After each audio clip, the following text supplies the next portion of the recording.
The year was 1944, and one of the most critical crusades in all of history was being waged.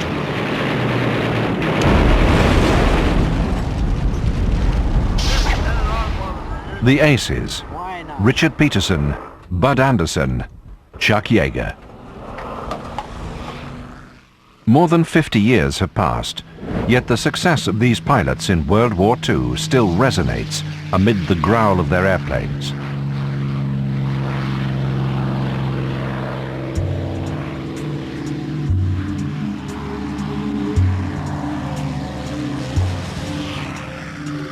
The P51 Mustang. This plane gained its mythical status as the only fighter with enough range to escort bombers deep into Germany. These men and their machines cleared the way to bombing targets and crippled Hitler's air force, bringing the German dictator's Third Reich to its knees.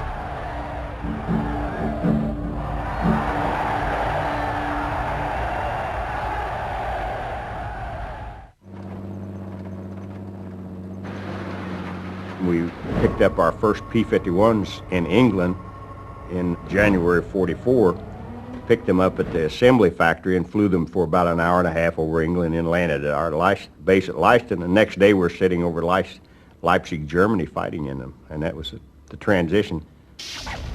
That was it. And you learned just from experience. We weren't very well checked out in it, but we were amazed how capable the airplane was, especially in endurance. It was just fabulous.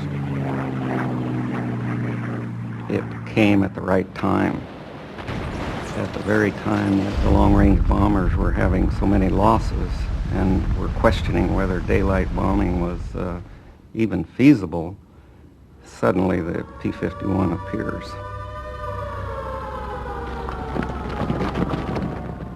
The opponents in this airborne joust were the elite of the German Luftwaffe, a proficient tactical air force.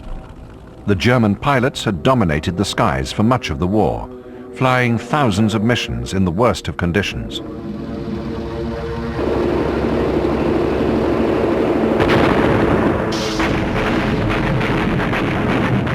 The German pilots would see and engage the enemy every mission they flew.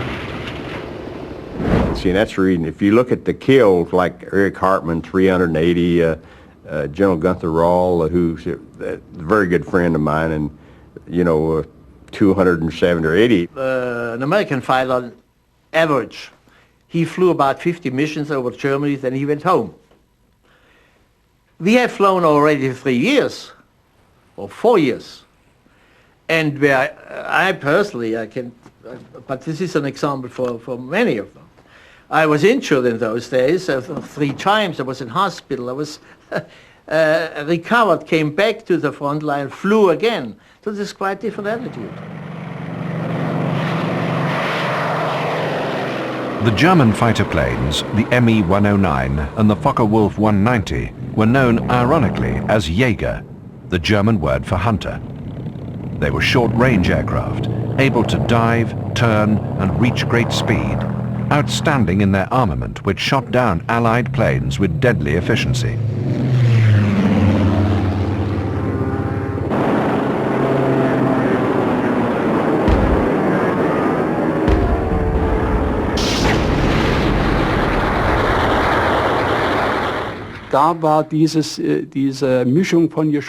There was this mixture of weapons, and they were unbelievably effective.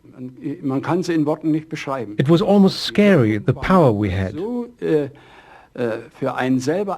You can't believe what it feels like to watch a B-24 lose a wing,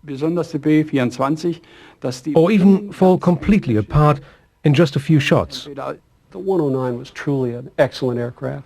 Tremendous power, tremendous speed, tremendous maneuverability. And I think testimony to that is, in fact, the fact that it did shoot down a lot of American aircraft. Throughout 1943, before the Mustang's arrival, the theory was that the bomber alone could fly over Germany's front lines to strike directly at aircraft and ball bearing factories, transportation, oil refineries and aluminium plants, targets which, if destroyed, would deprive Hitler of the means to wage war.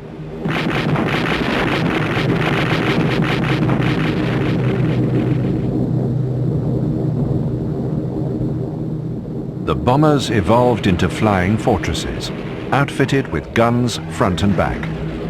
Their speed, armor, armament and flight were to enhance self-defense during attacks flown in the bright light of day for target accuracy.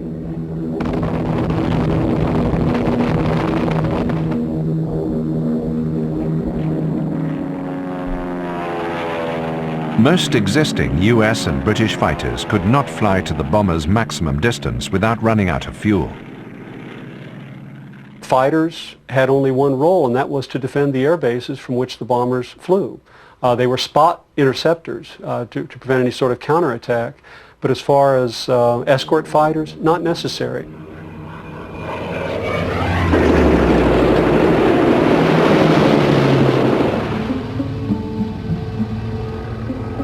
Autumn 1943. The bombers faced devastating losses, culminating in what was known as Black Thursday.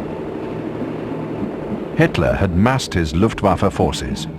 Swarms of German fighters charged after Allied bombers as they attacked industrial plants in Schweinfurt on October the 14th. Unfortunately, they had to go the last third of the way without any escort because the P51s weren't in business yet.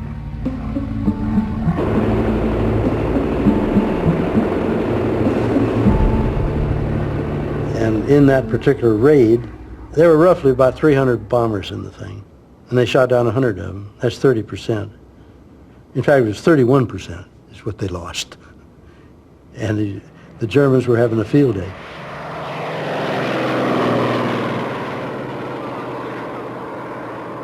By 1943, the Germans had learned their lesson, and they had put long-range armaments on their aircraft. 20 millimeter, 30 millimeter cannons that could reach beyond the range of the 50 caliber, and as such the B-17s and the B-24s simply could no longer defend themselves.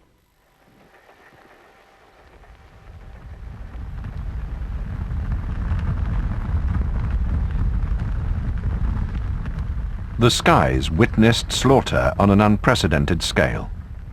10 men died for each bomber shot out of the sky. Only the fortunate limp home. The self-defense theory of the flying fortress was an utter failure. The 8th Air Force had lost the battle for air superiority over Germany in one of the most savage air encounters of the entire war. That's when they said, we've got to have a long-range fighter that's going to go. How far can the bomber go? We've got to have a fighter that's going to do it.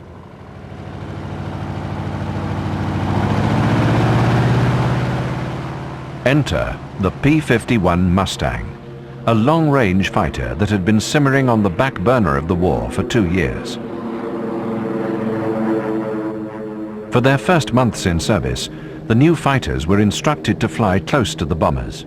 The bomber crews at last had air support. But air strategy continued to evolve. Air Force leaders realized strategic bombing alone would not win the war. And a new leadership took over in the fall and winter of 1943-44 that realized that, yeah, strategic bombing can still work, but we've got to achieve air superiority first so that the bombers can go in and actually do the damage they need to these industries. But moreover, they've got to support the invasion. And they realized that any invasion of Europe would be impossible without control of the air. There is complete agreement that an invasion 6 months from now would fail. Would fail. So in early January 1944, the commanding general of the 8th Air Force decided to what he called free the fighters.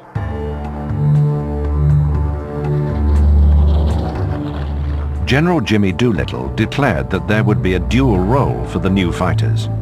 They would continue to protect bombers on the way to their targets. But more importantly, the Mustangs would be free to fly away from the bombers to pursue and destroy the Luftwaffe.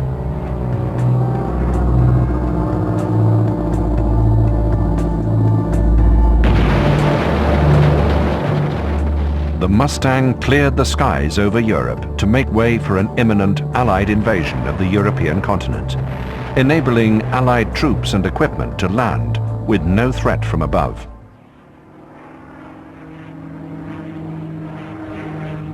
It was Britain's quest for a new fighter plane to shore up its fleet against Hitler's advances which brought about the P51 Mustang. Just 6 months from design to test flight, the first incarnation of the aerodynamic Mustang was delivered from a US company, North American Aviation, to Britain in 1942. The early Mustang lacked power at high altitudes. The solution was to install a powerful Rolls-Royce Merlin engine with a supercharger. You have tremendous power at sea level for takeoff, but with the supercharger, it allowed you to have that same kind of power at a high altitude. The US Army Air Forces ordered 2,000 P-51s when they realized they needed just such a long-range fighter to prepare for an invasion of Europe. The new engine used about half the fuel of other fighters.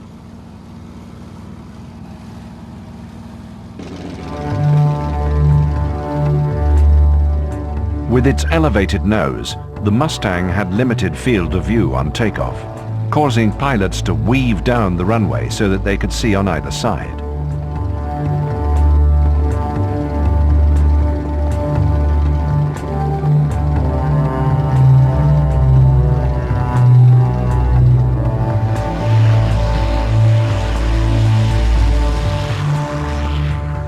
In late February 1944, over a 5-day period, the largest American heavy bomber force ever assembled, more than 1,000 bombers, escorted by 900 fighters, flew into Germany, determined to destroy the Luftwaffe in the air, and the industrial plants below where the planes were manufactured.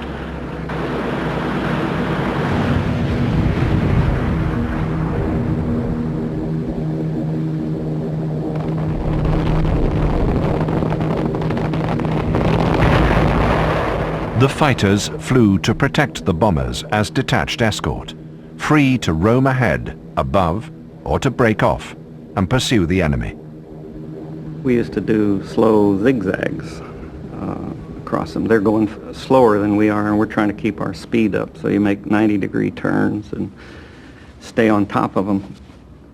We also would send out flights out to the side and up ahead to try to break down these groups that were going to come in head on. The Luftwaffe's integrated radar and flight command centers picked up the mass of aircraft as they made their way across the English Channel. Wir wurden geführt von einer Fliegerleitzentrale. We were directed by a central flight control office.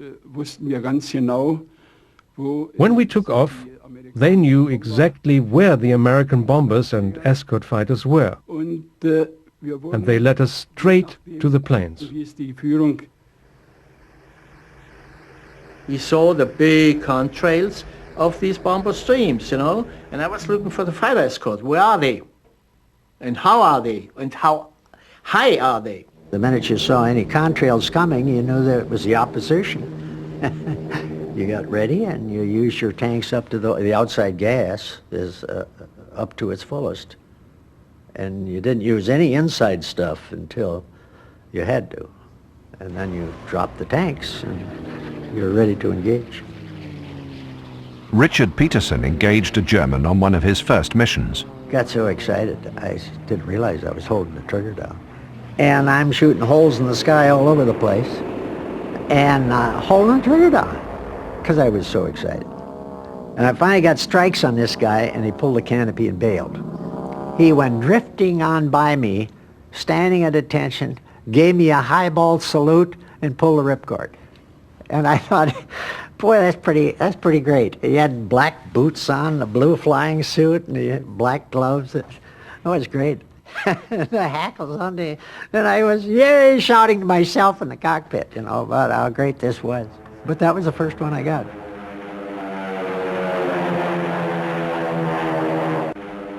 Over the skies of Germany, the Allied planes faced two levels of German fighters. The Focke-Wulf 190s attacked the Allied bombers, while the Me-109s attacked the Mustangs. When your big bomber streams came escorted by long-range fighters, some of the Eastern experts were called back to the home defense to fly as a top cover and to engage American fighters so that the heavy groups could attack the B-17s and the B-24s.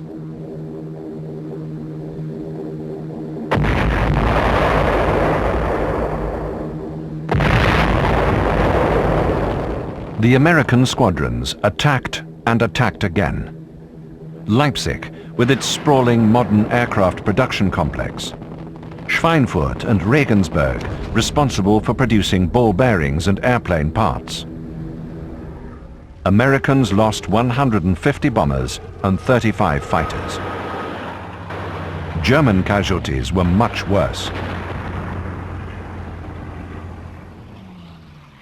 During these 6 days of February, known as Big Week, the Germans lost a third of their aircraft and a fifth of their pilots. Prior to Big Week, the young and influential German fighter commander Adolf Galland was desperately trying to prevent these very losses, calling for all existing German defense fighter planes to be based in a central location, not scattered across German-held territory. You know, Hitler was, I don't know how well informed he was. They didn't regard the build-up of also the British and the American fighter force or air force as he should have really seriously done. No, they didn't do that. Hitler's response was to refuse this defensive strategy.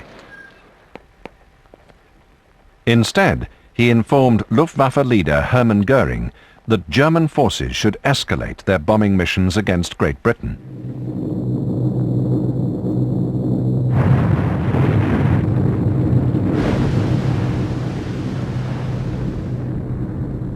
And so this philosophy was not existent in the Hitler's or Göring's mind, and Hitler was warned. Hitler didn't give very much attention to the fighter fleet over Germany. He said, oh, it's anti-aircraft.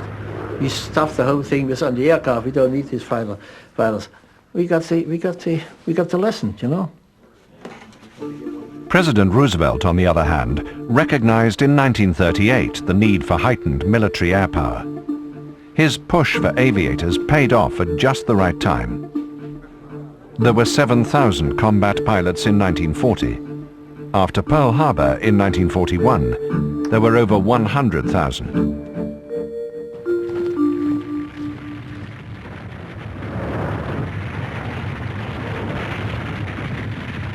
Pearl Harbor broke out December 7th, and January 13th I turned 20 years old, went down, raised my right hand, and there I was. Some pilots knew instinctively that they were destined for the skies. I was 12 years old at the time.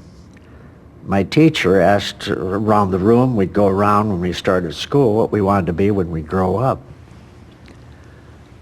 I responded when it came to my turn to be, I want to be a fighter pilot and shoot down Germans. Her name was Miss Weisbrod, and she almost hit the ceiling. German background. I'd never seen an airplane on the ground before I got in the military. They meant nothing to me, and I didn't have any burning desire to be a pilot like Andy. Hell, he'd hang on fences and work and flew before he got in the military. I was raised in West Virginia, and they didn't have airports and airplanes back there, and I never flew in one until I think it was January of '42. I changed an engine on my AT-11, and my engineering officer came down to test hop the airplane and said, "Get in, you're going with me." And that was my first ride in the airplane. I got sick, and I didn't think there's much future in it. But Jaeger eventually saw there was indeed a future in it when he became an ace in a day, shooting down 5 German fighters in the same air battle.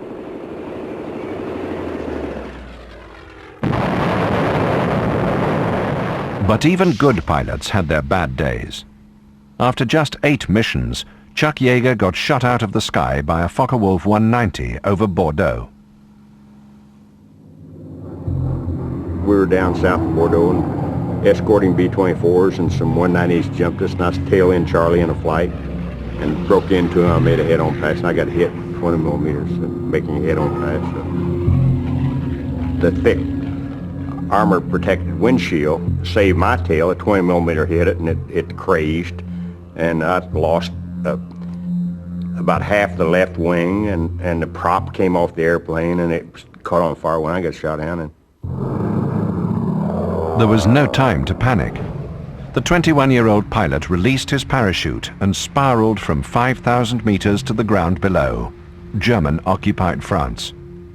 With shrapnel wounds in his hands and feet, Yeager limped off into the deep brush and spent the next 6 weeks dodging Germans.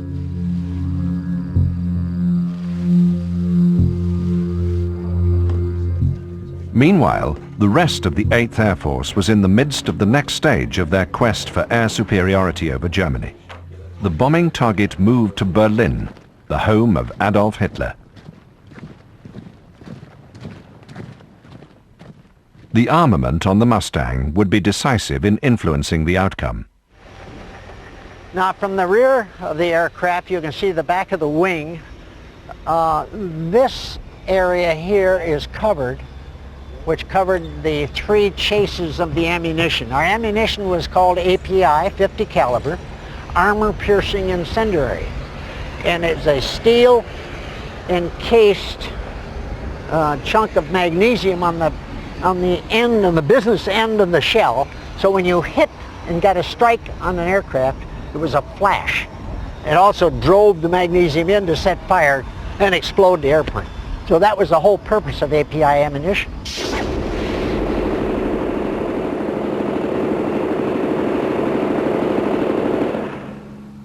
Every 10th shell was a tracer, so you could see your line of fire by the tracers that were lighted every 10th shell.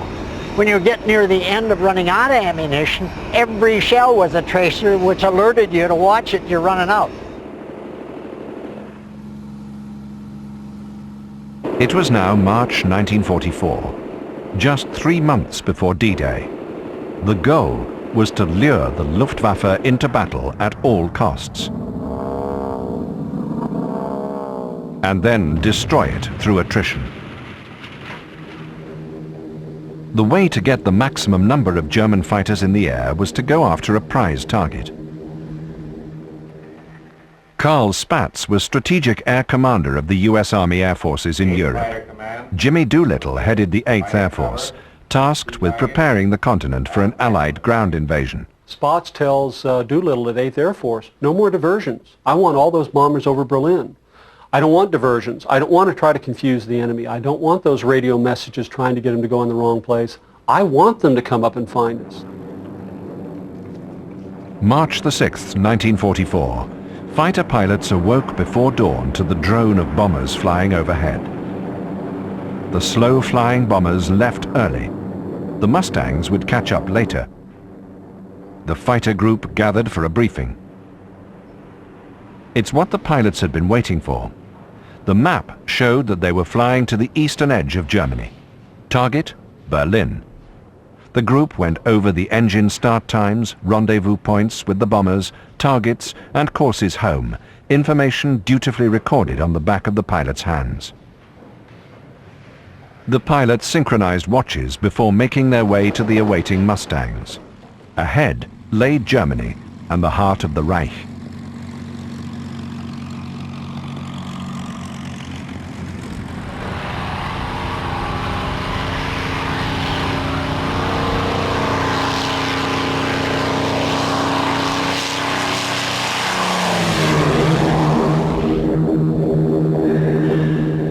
The bomber crews were less enthusiastic than the fighter pilots, as General Spaatz described their mission. He told them when they flew to Berlin, this is one of the most dangerous missions of the war. It scared the willies out of these guys. But told them, I want you flying straight and level all the way to Berlin. Your job is to attract the German Air Force. Now, of course, he can't tell them that. They'll know their bait, they'll know their sacrificial lambs, can't do that. But in fact, that's what was happening. How do we know it today? It's because Spotts and Anderson wrote it in their diaries. They didn't use the word bait, but nevertheless, it's quite clear from their diaries they intended for the bombers to be bait. The bombers had good reason for concern. There was more to fear than German fighters alone.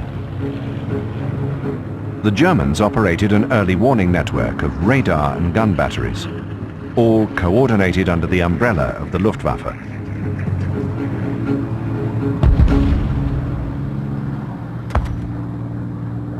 The fighters flew with the bombers until they were nearly on target, then broke off as the bombers headed, unescorted, straight into a flak barrage to drop their deadly load.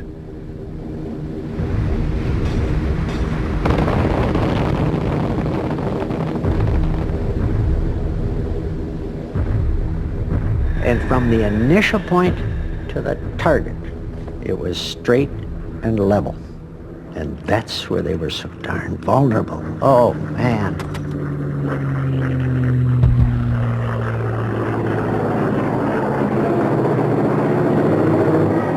They had to get lined up, of course, for the target.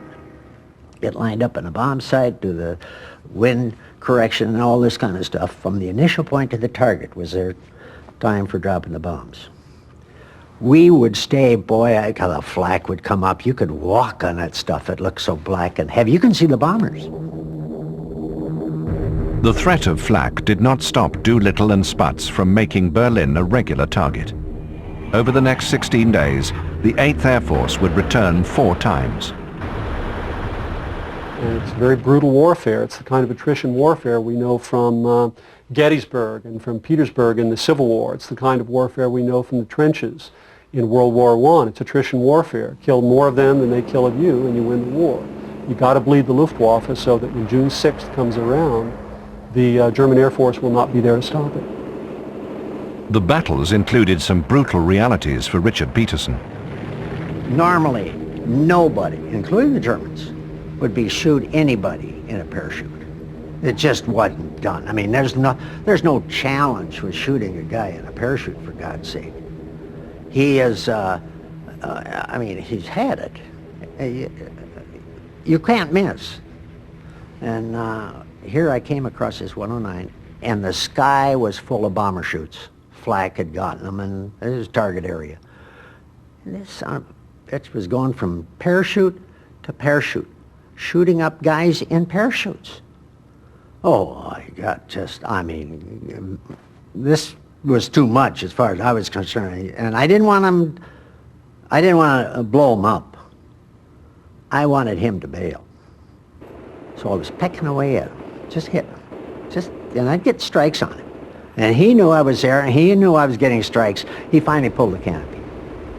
I said, you've met your maker, Buster. And I damn near emptied my guns on this guy. He was mincemeat by the time I got through with him. And he was in his chute. And of course, other guys who weren't there were nervous about me shooting a guy in a chute. But they had to be there to know what I was seeing with this guy going, these guys are helpless of a bomber cruise going down. And I just tore him up. Yeah. With 800 rounds a minute, you can do a lot of damage with 50 caliber shells from 6 guns. So that was the end of that.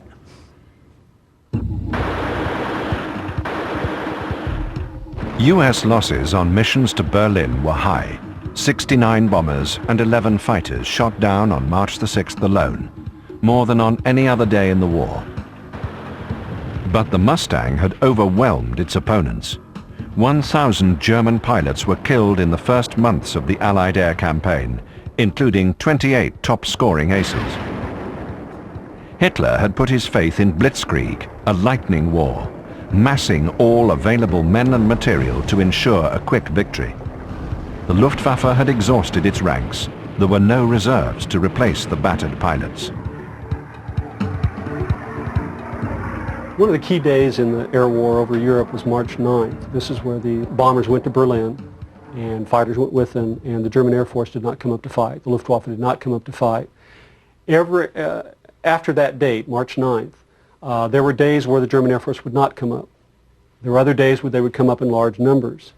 Prior to March 9th, they might come up in formations of 10, 12, 14. After March 9th, they would come up in formations of 90, 100. And the reason is because it gave them a better chance for success. It made them better able to perhaps survive that mission. The bait strategy of the U.S. Army Air Forces was working. Thanks to the Mustang and its range, air superiority over Europe was shifting from Germany to the Allies. The Mustang was assigned one last task before Allied ground forces landed on the coast of France. Shoot up German aircraft on the ground, shoot up locomotives, shoot up assembly areas, shoot up anything they could find on the ground.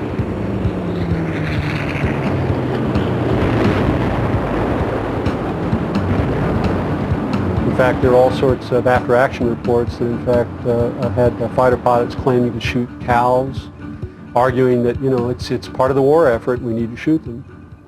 Imagine the psychological effect of Germany, like, as I say, Sunday morning at 11 o'clock, precisely 11 o'clock, on the minute, all of these fighters descend on Germany. Strafing had been described as air guerrilla warfare fought at treetop level, an extremely dangerous mission for the Mustang.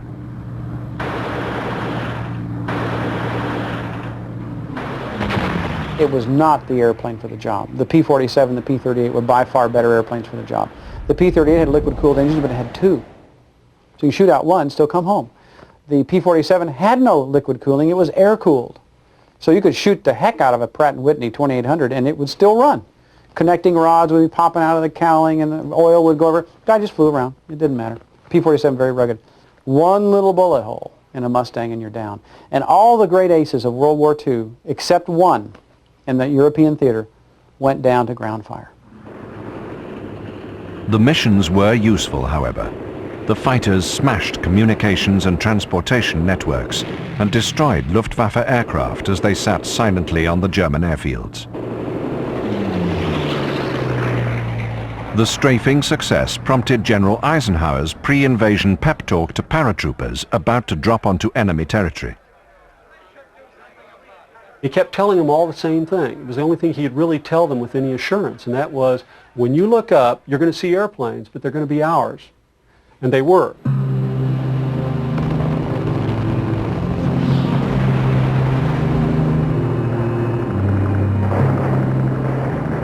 On June the 6th, 1944, Allied troops swarmed over the French coast of Normandy. The invasion had begun. In the skies above, only 2 German combat missions even attempted to fly over the beachhead. German pilot Willy Unger escorted bombers on a mission to attack invasion fleets with little success.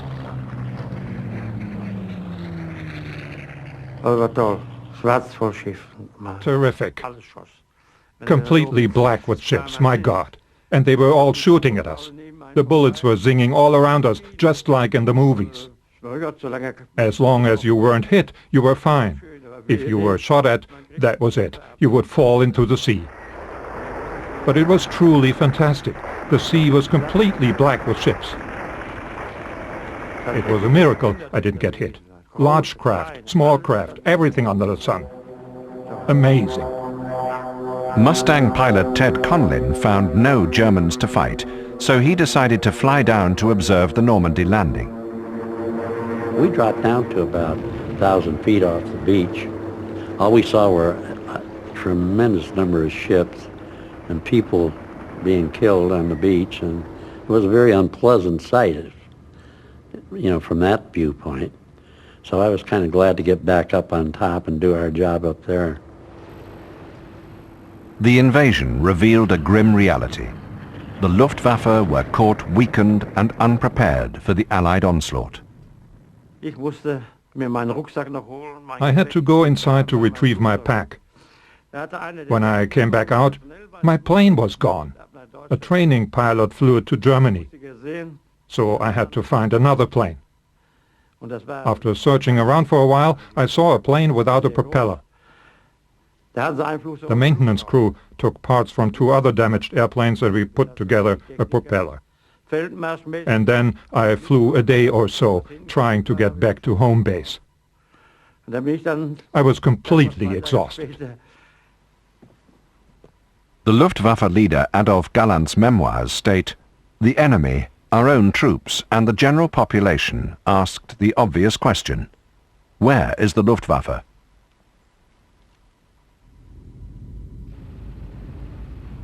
The Mustangs and the bombers had done their job so thoroughly during Big Week, in bombing Berlin and on strafing missions, that when it was time for the Allies to invade, the Luftwaffe were nowhere to be found. An historian called D-Day one of the greatest air battles of all time, one that never actually took place. By mid-1944, Allied troops were battling their way across the European continent, through France and Belgium, on their way to Germany. In bomber streams that were often 160 kilometers long, the British and the Americans continued to smash German oil refineries and communications. Hitler was running out of resources as he tried to stave off Americans, British and other allies on one front and the Russians on the other. By now, the end was near.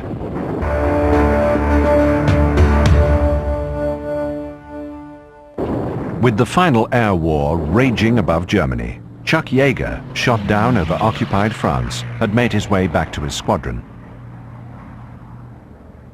I got at the French underground, spent 6 weeks with them, went through the Pyrenees into Spain, was interned in Spain.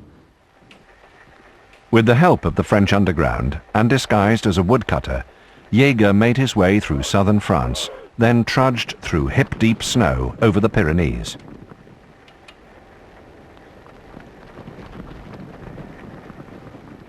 After one close call, encountering Germans in a mountain cabin, with bullets whizzing by his head as he escaped out of a window, Yeager staggered into Spain and turned himself in.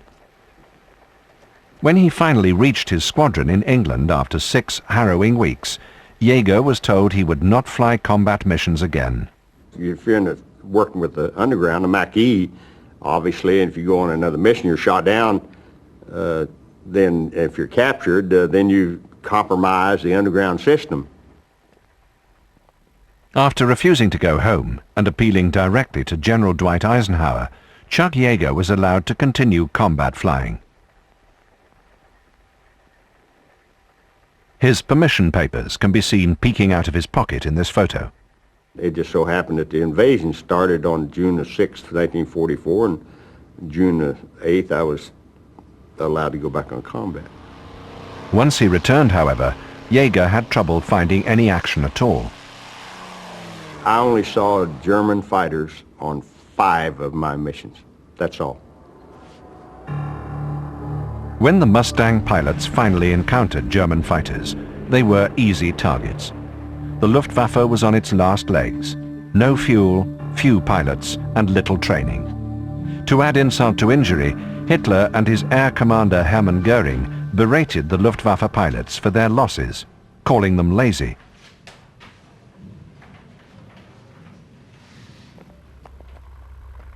Göring ordered that every pilot refuel at least 3 times before being allowed to disengage the enemy. Some flew more than 5 sorties in a single day. There were fewer and fewer pilots and the training became insufficient. The younger pilots received a much less thorough training than we had. Sometimes pilots received only the most basic flight instruction before they took off, and they never returned. We had to cover an airspace from the North Cape to El Alamein, to North Africa, with about 700 fighters. It was too less. So we didn't have the same philosophy as you. You know, you pulled out a pilot after 50 missions.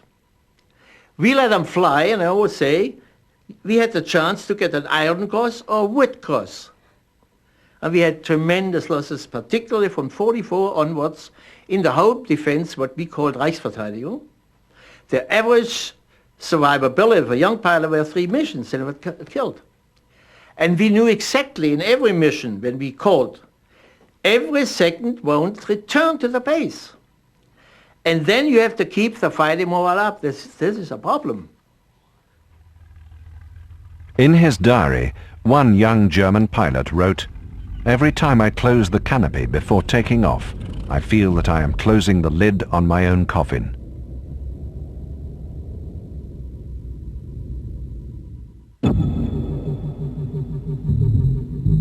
Rubble and ruin abound where once proud cities had stood. By the start of 1945, Germany had suffered the full fury of the Allied bombers. Carpet bombing was now employed upon the hapless cities. There were 600,000 dead and wounded civilians. The goal was to break the will of the German people, forcing them to blame their government for starting the Armageddon. German pilot Günther Rauhl tells of returning from duty to find his block bombed. All the houses flattened, except his. A story to chill the heart of every husband and father. Many other things happened, you know. My wife lost 2 children by bombing. She was pregnant and premature delivery, 6 months out. She was attacked on a train when she came to I got her out from Vienna when the Russians came. So get her out, I sent somebody and get my wife out. And she was in the 6 months. And the train was attacked by mosquitoes. And the guy who was Air Force, out, down, down, can you do 6 months? Was gone. So, this was a war. Yet, the will of the Nazis still had not been broken. This despite the fact that the Luftwaffe no longer controlled the air. The Nazis had one last chance to drive away the Allies, the Me-262. This was the world's first operational jet fighter and a rival to the Mustang. You were feeling like a king in the air. You were again the king. I was singing loud in my aircraft because I never had the last year was a very bad one. And out of this, sitting in the aircraft in the 262 and flying the 262, it was unbelievable. The Messerschmitt 262 flew at a top speed of 860 kilometers per hour and attacked Allied planes as it roared through their bomber streams. What's more, it didn't need conventional high-octane fuel, which was in short supply. If you're going to go through a fighter escort at 500 miles an hour, a top speed 400 mile an hour Mustang is not going to catch you. And so you just go straight through the bomber formations. In March 45, they were able to do this to some degree. And it would take out 10 bombers at a pass. Very, very dangerous, yes.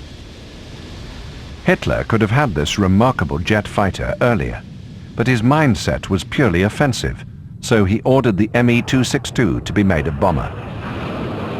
In 1944, he finally conceded that he needed a weapon to fend off Allied planes. By now, though, Germany had no resources, no chromium, no metals, to make a fleet of 262 jet fighters. The funny thing is there were hundreds more built, but they were all sitting in fields with no engines. So it was a moot point. While the Mustang couldn't overtake an Me-262 in level flight, it could position for attack by cutting off the jet in a sharp turn.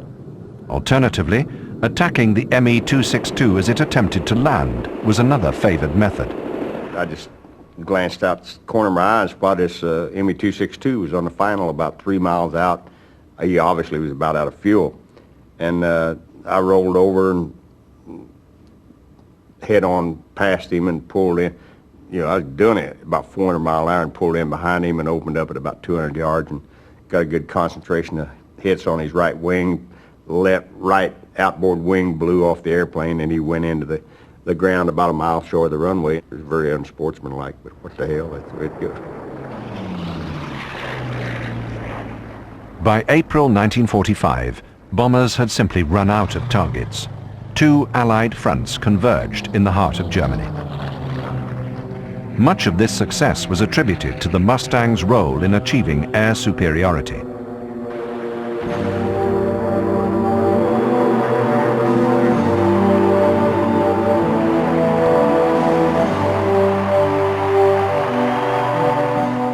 On May the 8th, 1945, the Germans made an unconditional and simultaneous surrender of all land, sea and air forces. After nearly 6 years of flying, Willy Reschke and other German pilots handed over their planes to the Allies.